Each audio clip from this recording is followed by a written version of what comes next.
Hello everyone and welcome to another new review, and this one going to be on Secret Origins issue number 2. And basically in this book we got 3 origins: Batman, Aquaman, and Starfire. Basically this issue starts up with Batman origin. We see the origins of Batman, him getting back from the movies where we see his parents are getting killed by this guy. And basically before they got killed, we saw Thomas Wayne kind of talking to the guy to see what he wants so he could give it to him and just leave them alone, but instead he just killed him. And from that time we saw that Bruce Wayne has suffered a lot.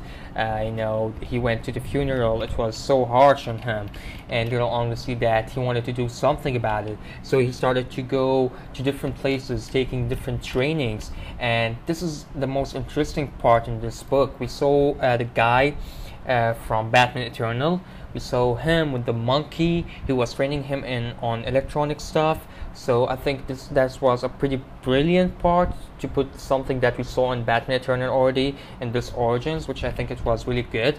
And later on we see that he got a lot of training. We saw that they did this another panel where it had to do something with Zero Year, and we saw that he took down the Red Hood, I think so it was his name, yeah. And then in the end he was asking for guidance from his dad, and finally he knew what he should become, and he became the Batman.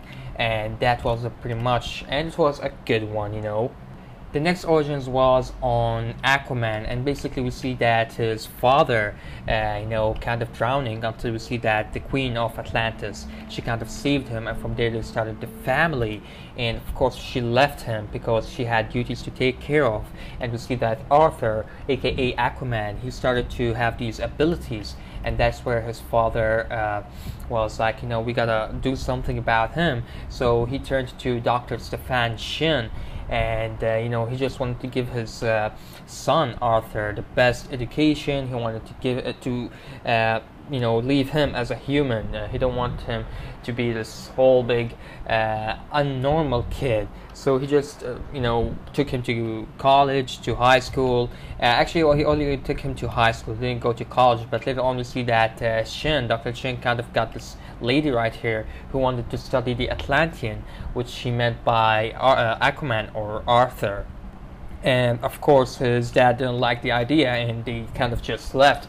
And later on we see that the father of Aquaman took rid of everything that Dr. Chin made records of. He did a lot of researches on Aquaman or Arthur, and he just dropped it into the sea.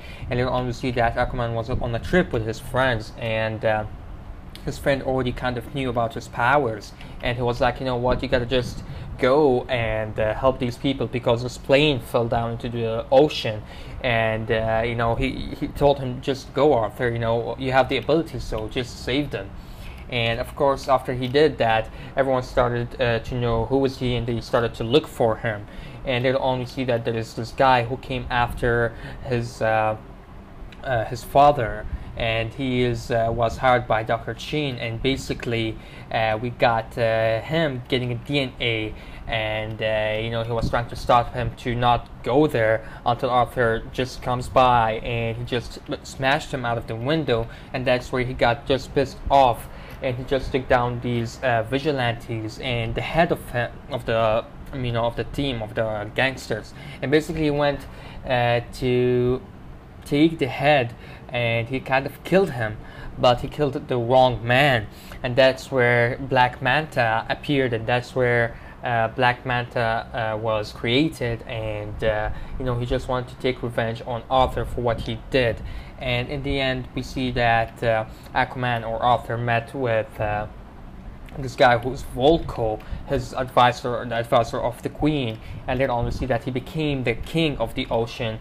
We see a lot of good flashbacks. We saw him with the others, containing these golden Atlantean artifacts. And basically we see him fighting the Trend. We see him fighting Darkseid. We see him talking about his love.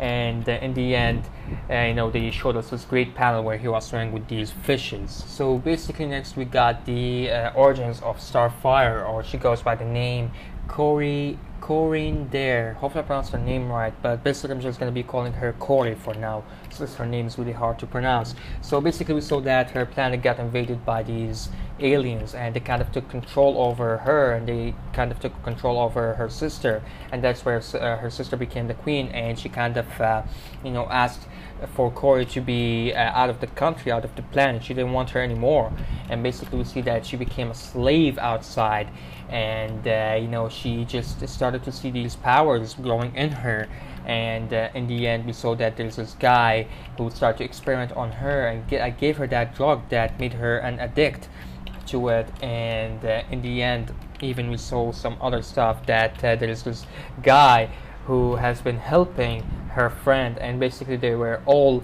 helping each other, and later on we saw that she came back to where she was prisoned, where she was a slave for them. She kind of took revenge on them, and the whole prison just went outrageous on them, and they just took each other out. And that was pretty much for the origins of Starfire. To be quite honest, I don't really like Starfire, so I might have missed a few stuff in the review, so I'm sorry about it, but basically these are the main points that were happening in this issue. So thank you all guys for watching. Let me know what is your favorite origin of this issue right down below. Don't forget to subscribe, comment, like, share, and see you guys around. Take care.